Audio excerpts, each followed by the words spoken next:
पिछले साल जीनत अमान ने इसकी पुरजोर सिफारिश की थी कि लोगों को शादी करने से पहले लिव इन में रहना चाहिए ताकि पहले ही पता चल जाए कि दोनों की कंपैटिबिलिटी है या नहीं, वो एक दूसरे के खराब मूड झेल सकते हैं या नहीं, दोनों एक बाथरूम शेयर करने को तैयार हैं या नहीं, बेडरूम में फायर बनाकर रख पाते हैं या नहीं, रोज के झगड़ों और तूफान का सामना कर सकते हैं या नहीं, दोनों के बीच तालमेल है या नहीं, डिनर में क्या खाना है इसे लेकर दोनों के बीच सहमति होती है या नहीं। उन्होंने बताया था कि उन्होंने अपने दोनों बेटों को भी यही सलाह दी थी। तब ये सवाल उठा था कि क्या अपनी बेटियों को भी वो यही सलाह देती।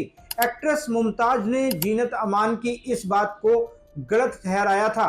उन्होंने कहा था कि लिव इन में रहने के बाद भी शादी चलने की कोई गारंटी नहीं है। उन्होंने कहा कि जीनत अमान खुद को कूल आंटी दिखाना चाहती हैं, इसलिए ऐसी सलाह दे रही हैं। मुमताज ने यह तक कह दिया कि वो इंस्टाग्राम पर अपने फॉलोअर्स बढ़ाना चाहती हैं। उनका मानना है कि अगर लड़कियां लिव इन कल्चर अपनाएंगी तो शादी नामक संस्था का वजूद ही नहीं बचेगा। अगर किसी को अपने बेटे की शादी करनी हो तो वह ऐसी लड़की को नहीं चुनेगा जो पहले ही लिव इन में रही हो। मुमताज ने यह भी कहा कि जीनत अमान की अपनी शादी नर्क जैसी थी, तो उनको शादी के बारे में सलाह देने का कोई हक नहीं। वो अपने पति मजहर खान को सालों से जानती थी, इसलिए वो रिश्तों के बारे में सलाह देने वाली लास्ट पर्सन होनी चाहिए। महाभारत में भीष्म पितामह का रोल प्ले करने वाले मुकेश खन्ना ने कहा कि जीनत अमान ने अपनी जिंदगी वेस्टर्न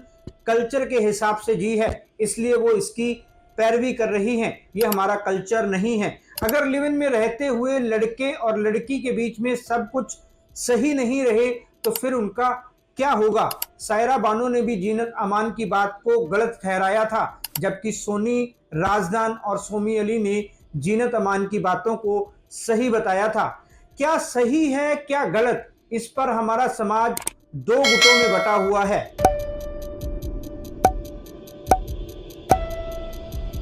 नमस्कार दोस्तों, मैं हूं राहुल राय गुप्ता और आप मुझे डिटेक्टिव गुरु के नाम से भी जानते हो और हम करते हैं देश विदेश में पर्सनल और कॉर्पोरेट इन्वेस्टिगेशन। आज हम लिव इन रिलेशनशिप के बारे में बात करेंगे। डिटेक्टिव होने के नाते मैं सोशल और कानूनी नजरिए से इस बारे में बात करूंगा। इस वीडियो में मैं आपको बताऊंगा कि लिव इन में रहने के 5 फायदे और 5 नुकसान क्या हैं। तो चलिए शुरू करते हैं।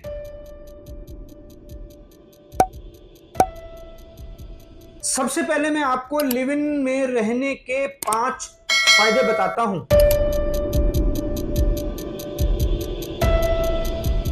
कपल्स लिव इन में रहने का ऑप्शन इसलिए चुनते हैं क्योंकि इससे एक दूसरे की कंपैटिबिलिटी पता चलती है। हमारे समाज में शादियां अक्सर जज्बातों में बहकर या परिवार के दबाव के कारण होती हैं। समटाइम्स लड़के लड़की की पसंद का ख्याल नहीं रखा जाता। कई कपल्स को एक दूसरे की रोजाना की आदतों, फाइनेंशियल प्लानिंग और लाइफस्टाइल के बारे में पता नहीं होता।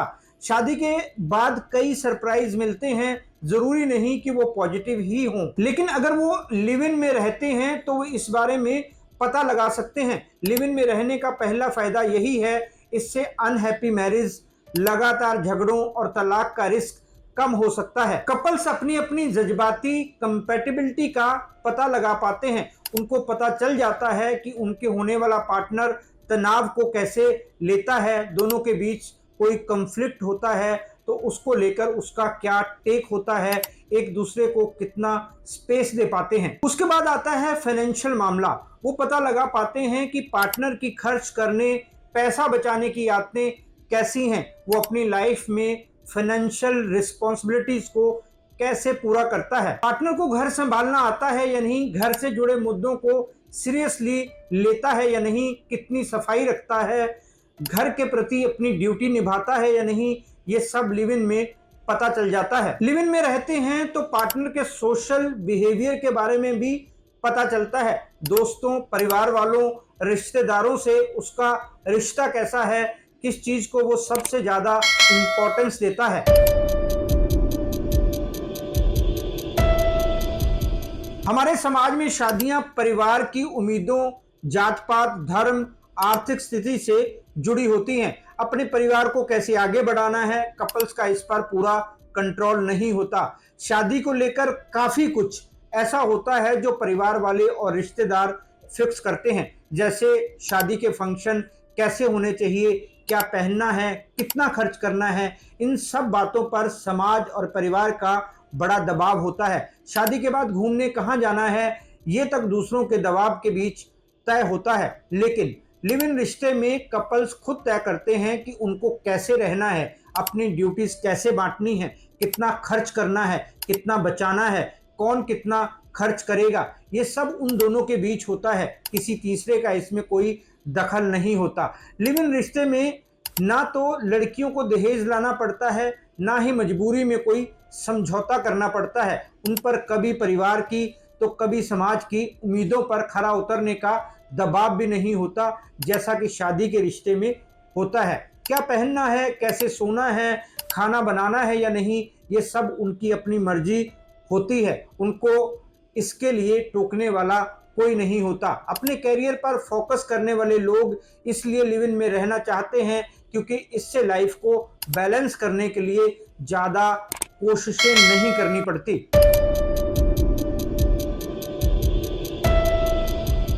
हालांकि कानून की बात करें तो लिव इन रिश्तों में कपल्स के पास वैसे लीगल राइट नहीं होते, लेकिन फिर भी हमारे देश की अदालतों ने ऐसे रिश्तों में महिलाओं के हकों को समझा है। अगर किसी महिला को लिव इन रिश्ते में गाली गलौज, उत्पीड़न या आर्थिक शोषण भुगतना पड़ता है, तो वो घरेलू हिंसा एक्ट 2005 के तहत कानूनी सुरक्षा की मांग कर सकती हैं। अब बात आती है मेंटेनेंस की। तो अगर कपल लंबे समय से लिव इन में रह रहा है तो इसे शादी की तरह माना जाता है। अगर वो अलग होते हैं तो महिला आर्थिक सपोर्ट का दावा कर सकती है, हालांकि इसका फैसला अदालतें केस देखकर करती हैं। अगर लिव इन रिश्ते में बच्चा होता है तो उसे कानूनी रूप से वैध माना जाता है। उस बच्चे को फादर की प्रॉपर्टी में से पुश्तैनी हक मिलता है। हालांकि ये माना जा सकता है कि कानून बुनियादी सुरक्षा ही देते हैं, ये शादी के कानूनों जितने ठोस नहीं होते। ऐसा लाइफस्टाइल चुनने वाले ज्यादातर कपल्स अक्सर इन बातों के बारे में पहले से ही अवेयर होते हैं।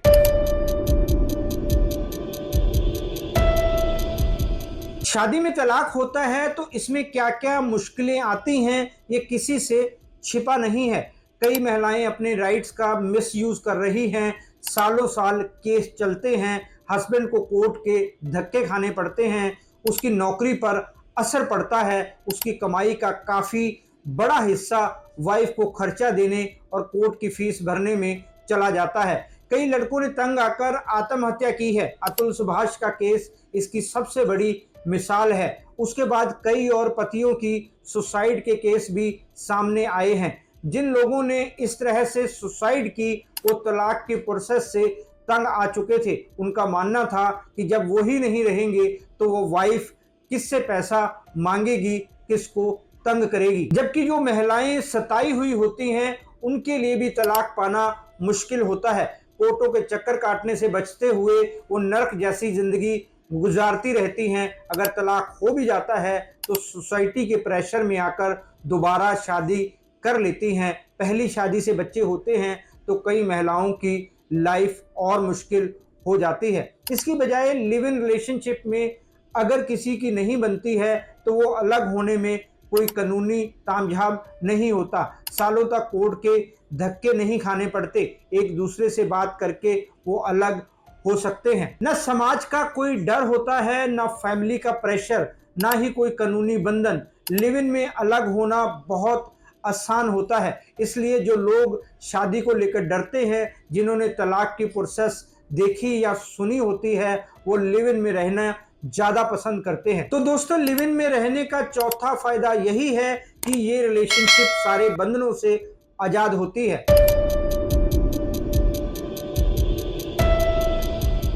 दोस्तों, हमने लिव इन में रहने के 4 फायदों की बात की। पहला फायदा ये है कि कपल को एक दूसरे की कंपैटिबिलिटी पता चलती है। दूसरा फायदा जो मैंने आपको बताया वो ये कि सोशल और फैमिली प्रेशर से आज़ादी मिलती है। तीसरे फायदे की बात करें तो वो है महिलाओं को कानूनी सुरक्षा। चौथा फायदा है लिव इन में अलग होना आसान होता है। अब हम बात करते हैं पांचवें फायदे की। कपल्स लिव इन में रहने का ऑप्शन इसलिए भी चुनते हैं क्योंकि इससे उनको फाइनेंशियल फ्रीडम मिलती है। दोनों अपने पैसे को जैसे चाहें खर्च कर सकते हैं, यहां चाहें इन्वेस्ट कर सकते हैं। यही है लिव इन में रहने का पांचवा फायदा। लिव इन में रहने से पार्टनर को पैसों का हिसाब किताब नहीं देना पड़ता। वो अपने पेरेंट्स पर, दोस्तों पर, रिश्तेदारों पर अपनी मर्जी से खर्च कर सकते हैं। किसी की फाइनेंशियल हेल्प करनी होती है तो वो आराम से कर सकते हैं। कहीं जाना हो तो कैसे खर्च करना है, कितना खर्च करना है, ये सब उनकी अपनी मर्जी होती है। पार्टनर का इसमें कोई दखल नहीं होता। लाइफस्टाइल पर कितना और कैसे खर्च करना है, इसमें भी उनकी अपनी चॉइस होती है। सीधी सी बात यह है कि वो अपने पैसे के साथ जो चाहे कर सकते हैं। पार्टनर को उनको रोकना तो दूर, पूछने का भी हक नहीं होता। दोस्तों, ये थे लिव इन में रहने के 5 फायदे। अब हम बात करते हैं लिव इन में रहने के 5 नुकसानों के बारे में।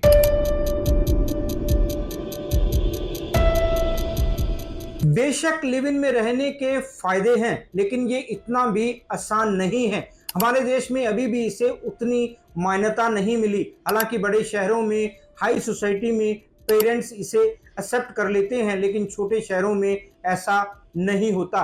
वैसे तो हाई सोसाइटी में भी परिवार के लोग इतनी आसानी से इस बात को डाइजेस्ट नहीं करते। ऐसे परिवारों में लिव इन में रहने वाले कपल्स को अलग नज़र से देखा जाता है। अगर घर का माहौल शुरू से ही काफी खुला हो तो अलग बात है। कई बार तो ऐसा होता है कि लोग दोनों के रिश्ते को तो कबूल कर लेते हैं, लेकिन लिव इन में रहने को नहीं। फिर फैमिली की तरफ से शादी का प्रेशर आता है। खासकर लड़कियों को बहुत ज्यादा क्रिटिसिज्म झेलना पड़ता है।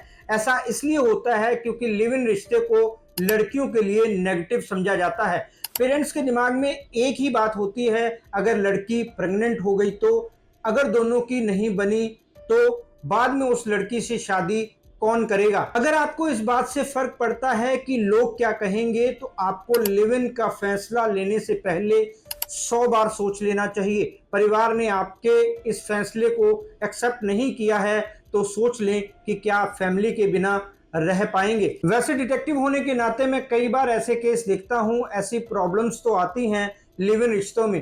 कपल्स बच्चों की जिम्मेदारी लेने को तैयार नहीं होते। अगर एक पार्टनर चाहे कि बच्चा चाहिए तो जरूरी नहीं कि दूसरे को यह मंजूर हो। इन हालातों में दोनों के बीच कॉन्फ्लिक्ट बढ़ जाता है। लिव इन में रहने वाले कपल्स को किराए पर घर मिलने में काफी मुश्किल होती है। इस बात को भी आपको सोचना पड़ेगा क्योंकि हमारा समाज ऐसे रिश्तों को मान्यता नहीं देता। समाज की नज़र में लिव इन में रहने वाले कपल का कैरेक्टर ठीक नहीं होता।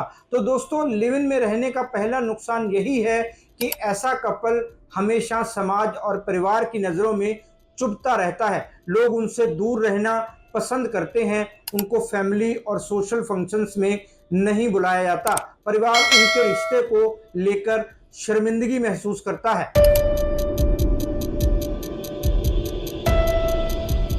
लिव इन में रहने का दूसरा नुकसान ये है कि ऐसे रिश्तों में शादी की तरह स्ट्रॉन्ग कानून नहीं होते।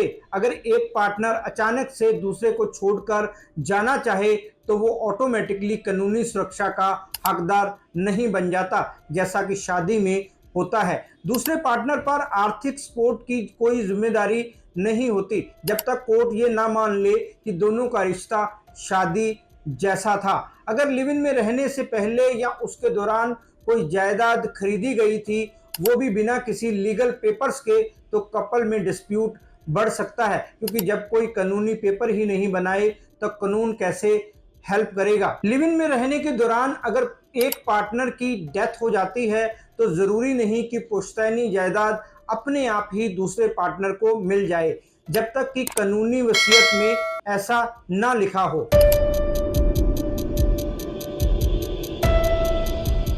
लिव इन रिश्ते में शादी की तरह लीगल कमिटमेंट नहीं होती।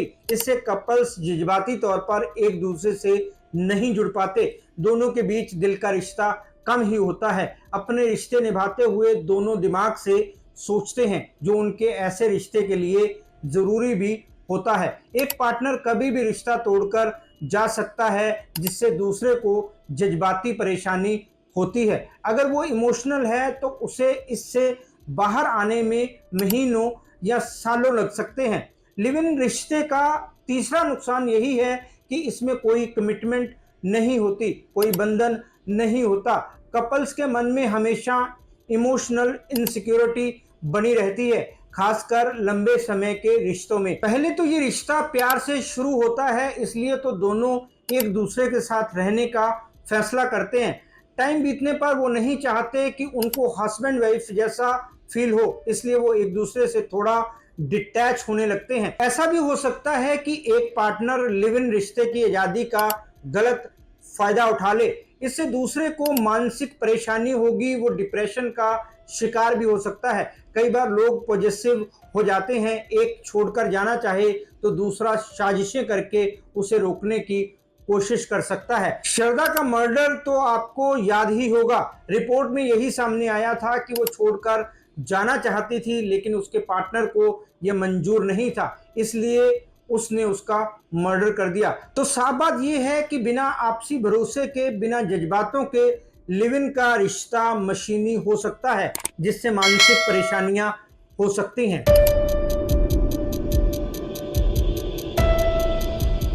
दोस्तों, इस वीडियो में मैंने आपको लिव इन में रहने के 5 फायदे बताए। अब हम 5 नुकसानों की बात कर रहे हैं। 3 नुकसान मैं आपको बता चुका हूं। पहला ये कि परिवार और समाज ऐसे रिश्तों को स्वीकार नहीं करते। दूसरा, अलग होने पर कोई खास कानूनी हक नहीं मिलते।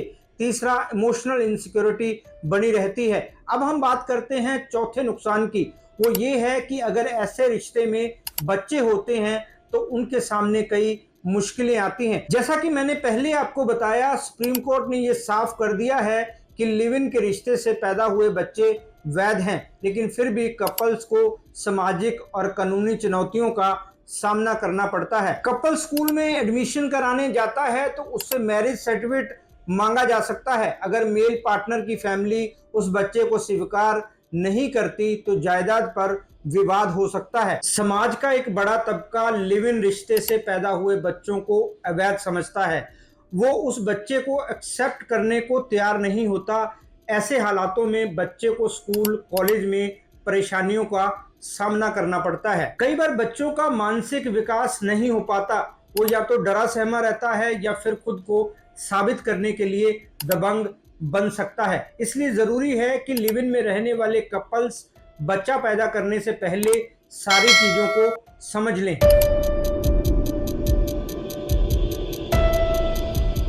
लिव इन में रहने का 5वां नुकसान ये है कि कपल्स को जायदाद में अपने आप ही कानूनी हक नहीं मिलता, जैसा कि शादी में होता है। शादी करने वाले कपल्स का एक दूसरे की जायदाद पर हक होता है, इसे मांगना नहीं पड़ता, ये बस अपने आप ही मिल जाता है। लेकिन लिव इन में ऐसा नहीं होता। एक पार्टनर की डेथ हो जाए और अगर उसने कोई वसीयत नहीं लिखी है तो हो सकता है कि दूसरे पार्टनर को उसकी जायदाद या पैसा ना मिले।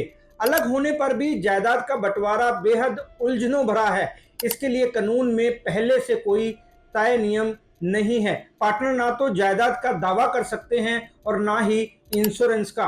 बैंक में रखे पैसे भी दूसरे पार्टनर को नहीं मिलते जब तक कि पहले से कानूनी पेपर ना तैयार किए हों। दोस्तों, मैंने आपको लिव इन में रहने के 5 फायदे और 5 नुकसान बता दिए हैं। अब हम इसमें भी इम्पोर्टेंट पहलू की बात करते हैं। मैं आपको बताता हूं कि लिव इन में रहने का फैसला करने से पहले आपको किन चीजों पर काम करना चाहिए, किससे और क्या सलाह लेनी चाहिए।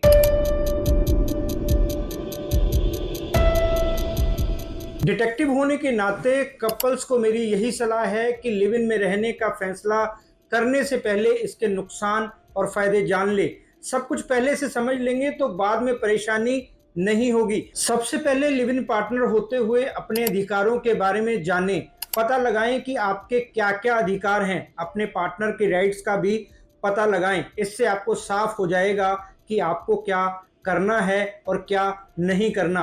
कैसी स्थिति में आप कोर्ट जा सकते हैं या आपको कौन सी गलती नहीं करनी जिसकी वजह से पार्टनर आपको कोर्ट ले जा सकता है। लिव इन में रहने से पहले अक्सर लोग आधे पैसे डालकर अपने लिए एक घर खरीद लेते हैं। उस टाइम तो वो प्यार में होते हैं, सब अच्छा लगता है, पार्टनर के बारे में बिल्कुल भी नेगेटिव नहीं सोचते, लेकिन कल का क्या भरोसा। इसलिए ज़रूरी है कि पहले किसी एक्सपर्ट से लीगल कंसल्टेशन ले लें, इससे आप कोई गलती नहीं करेंगे। बाद में आपकी नहीं भी बन पाई तो घर को लेकर आपको परेशान नहीं होना पड़ेगा।